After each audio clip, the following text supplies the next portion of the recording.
नमस्कार, जय जय श्री राम। मैं हूं अयोध्या से एस्ट्रो दीपक वशिष्ठ और ज्योतिष रहस्य एस्ट्रो दीपक वशिष्ठ यूट्यूब चैनल पर आपका हार्दिक स्वागत है। दोस्तों, आज एक बहुत विशेष बात मैं आपको बताने जा रहा हूं। आप अपनी कुंडली में देखिए कि मंगल की 8वीं दृष्टि कहां पड़ रही है और कहीं उस भाव पर शनि की तीसरी दृष्टि अथवा शनि स्वयं बैठे हुए हैं, या फिर उस त्रिकोण में केतु बैठे हुए हैं, या केतु की उस पर दृष्टि है, या स्वयं केतु भी बैठे हुए हैं।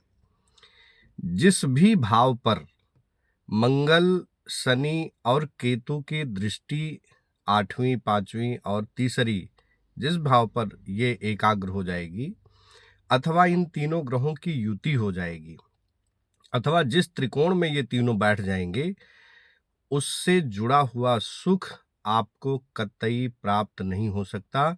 उससे जुड़ी हुई समस्याएं आपके जीवन में निश्चित ही आपको प्राप्त होंगी। आप अपनी कुंडली उठाइए, देखिए कि कहीं इन तीनों ग्रहों की युतियां तो आपकी कुंडली में नहीं है। ये तीन युति, इन तीन ग्रहों की युति उस भाव के फल को नष्ट कर देती है। उसका कारण यह है कि शनि स्वयं 8वें भाव का कारक है और मंगल कालपुरुष में 8वें भाव का स्वामी है।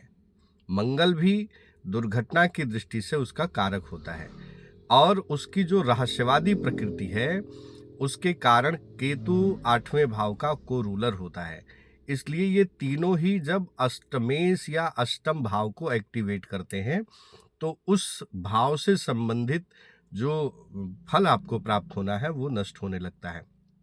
इसलिए आप अपनी कुंडली देखें और देखें कि यदि इन तीनों ग्रहों की युति किसी भाव से जुड़ी हुई है तो उस भाव का उपाय करें, अन्यथा उस भाव से संबंधित आपको फल प्राप्त होने में बहुत कठिनाई होगी।